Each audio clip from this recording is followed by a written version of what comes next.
All right, so welcome to the amazing live stream of how to make an ice cream cone direct from the science biology lab in Bialik High School. So anyway, today, like yesterday, I made the cone, and now here's the cone over here.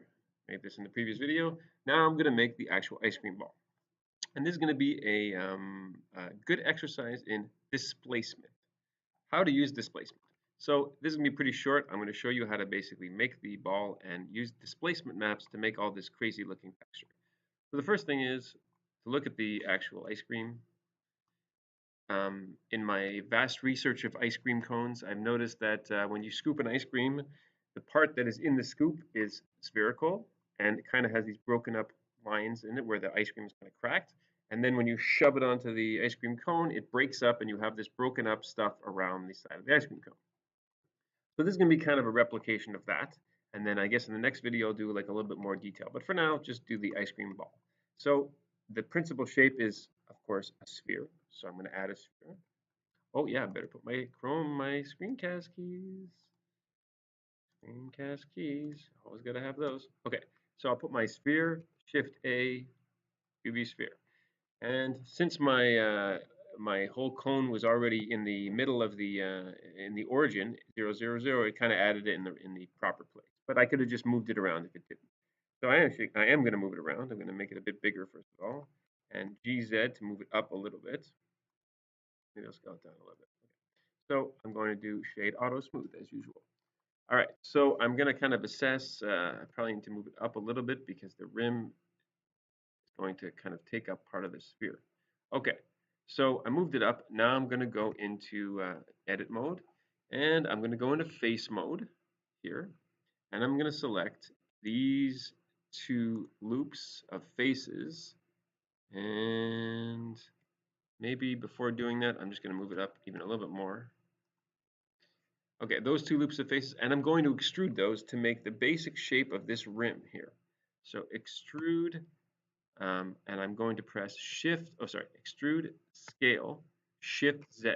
This will make it that while I'm extruding this, it only extrudes on the X and Y's. It doesn't make it taller.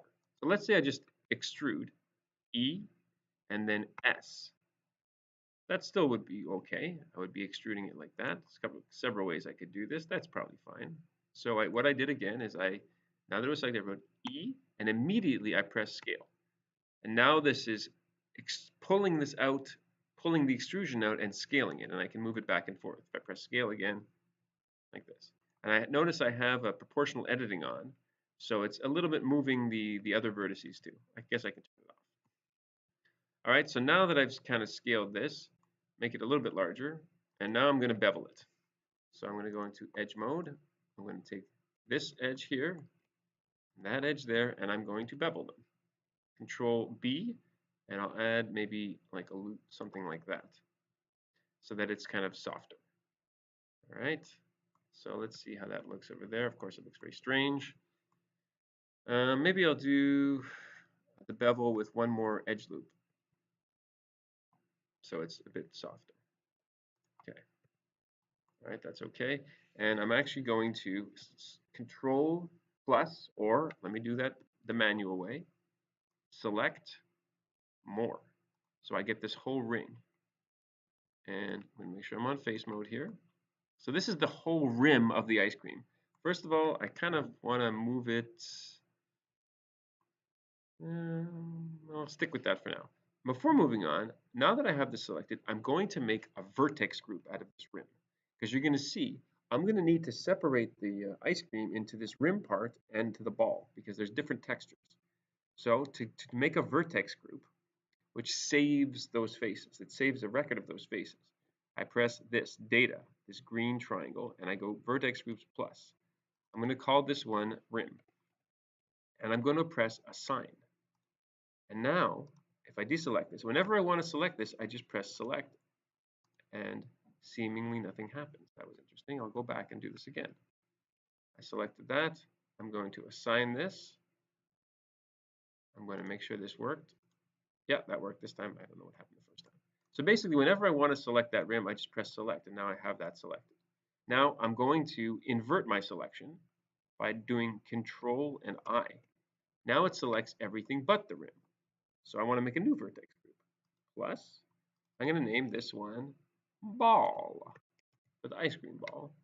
And I'm going to press assign.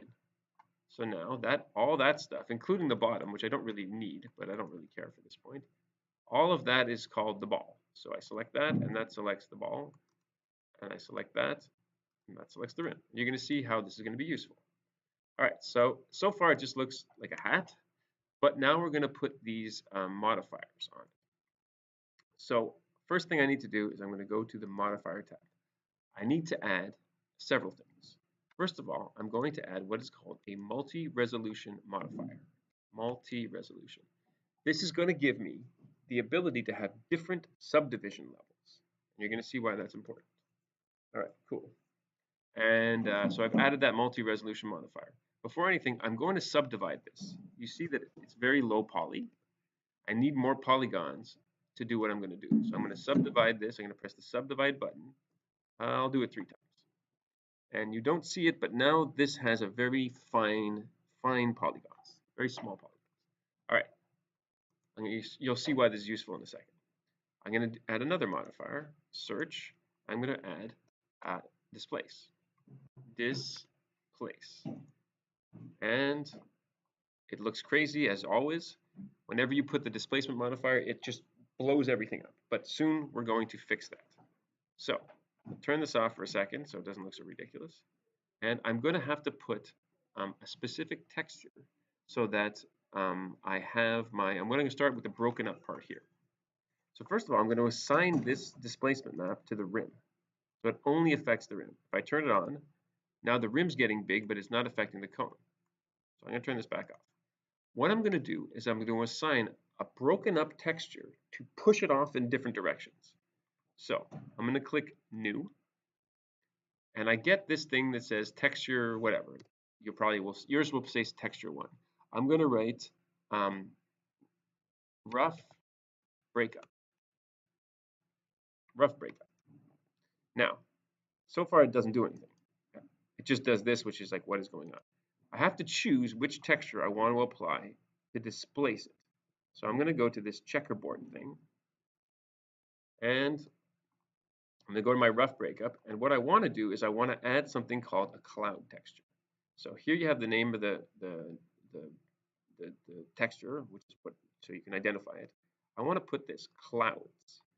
Now this is kind of like just broken up gray and white and gray and black kind of colors. I'm going to turn the displacement back on so you can kind of see what's happening here. So right away, as soon as I do that, you see that now it's starting to get more like what we want. It is pushing it out in these crazy directions. I'm going to, first of all, tune this down. It's the strength of the displacement is full strength. I want to put it to maybe 0.3.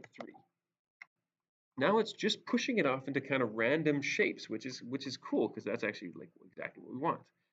I can adjust the size of these clouds. If I put them like this, they get kind of bigger, and as I'm making them smaller, it's making kind of smaller globs.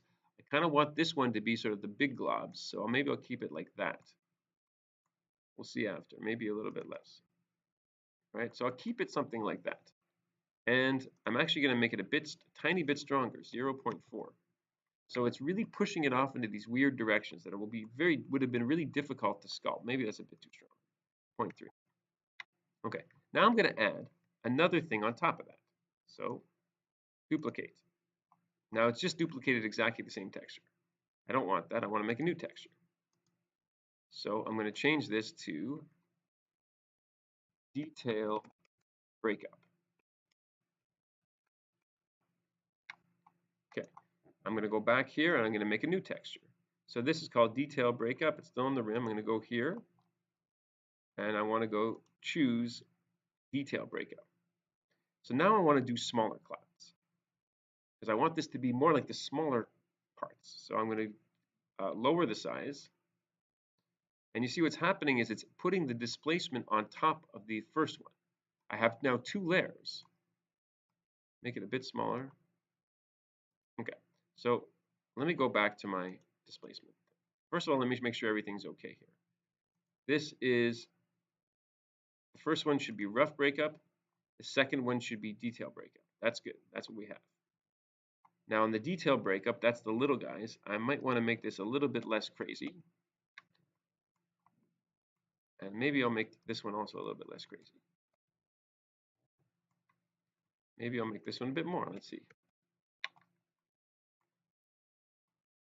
I'm going to move this up a little bit, GZ. Maybe still it's a bit too crazy. Oh yeah, it's a bit too crazy.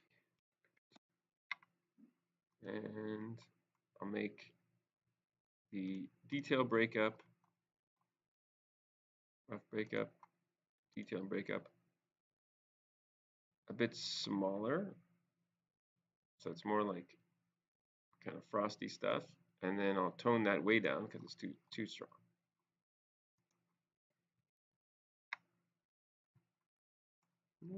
Even still, it's a bit too strong. Maybe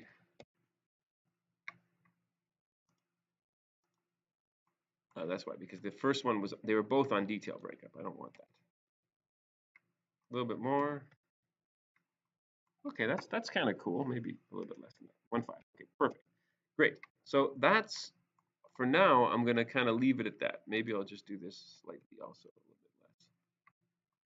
And I'm going to think I'm going to subdivide it one more time. That gives me a bit more detail. Okay, that's cool. So now I need to put this liney texture over there. So I'm going to add another modifier. Actually, what I'll just do is I'll duplicate this one. Duplicate. Now it's down here, and I'm going to rename this one ball.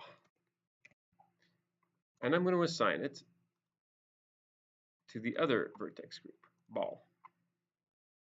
So now it just put the same weird texture. That's not what I want though. I want to choose my texture for the ball.